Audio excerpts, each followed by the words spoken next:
Main പണി കഴിഞ്ഞു. ഇനിയിപ്പോൾ ഉള്ളത് എന്തൊക്കെയാ? ഇനി ഈ കാട് അതെ അല്ലേ? മറ്റവരുടെ പണി കഴിഞ്ഞ് അത് ഇത് കഴിഞ്ഞിട്ട് അവർ ചെയ്യാൻ പറ്റുള്ളൂ. അങ്ങനെ ചെയ്യാൻ പറ്റില്ല. അവർക്ക് അവിടുത്തെ ബെൻഡ് വരി വരുമ്പോൾ എന്തായാലും ഉടനെ ഉണ്ടാവും അല്ലേ? ഉടനെ ഉണ്ടാവും. ഉണ്ടാകട്ടെ ഉടനെ ഉണ്ടാകണം. അതെ, നാട്ടുകാരെല്ലാവരും ഇപ്പൊ സന്തോഷത്തിലാണ്. കാരണം ഇപ്പോൾ ഏകദേശം പണി, പ്രധാനപ്പെട്ട ഒരു പണി ഇതായി കഴിഞ്ഞു, റെഡിയായി കഴിഞ്ഞു.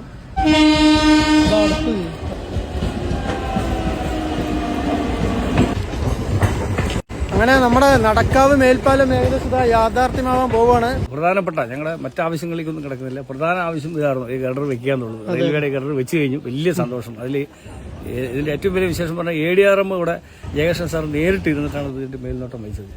നാട്ടുകാരും പ്രദേശവാസികളും ഒരുപാട് സമരങ്ങൾ നടത്തിയിരുന്നു. നിരവധി സമരങ്ങൾ, വളരെ അടുത്ത ദിവസങ്ങളിൽ ഒരു സമരം നടത്തിയിരുന്നു. നേരത്തെ തന്നെ ചളിയിൽ മഴക്കാലത്ത് ചളിയിൽ ഉരുണ്ട് വളരെ ശക്തമായ നടക്കാവ് മേൽപ്പാല ആക്ഷൻ കൗൺസിൽ വളരെ ശക്തമായ സമരങ്ങൾക്ക് നേതൃത്വം കൊടുത്തു. ഇനിയും വേണ്ടി വന്നാൽ ഞങ്ങൾ സമരക്കും. അതിന്റെ ആവശ്യം വരും തോന്നുന്നില്ല. എന്തായാലും ഒരു 5-6 മാസം കൊണ്ട് ജനുവരി ഡിസംബർ ആയിട്ട് തീരും എന്നാണ് അധികാരികൾ ഞങ്ങൾക്ക് ലഭിച്ച ഉറപ്പ്. സന്തോഷമുള്ള കാര്യമാണ്. ഓരോ കാര്യങ്ങൾ അങ്ങനെ പ്രവർത്തനം നടന്നുകൊണ്ടേയിരിക്കുന്നു. കുറ്റം പറയാനൊന്നുമില്ല. ഒരുപാട് ബുദ്ധിമുട്ടിണ്ടായിരുന്നു.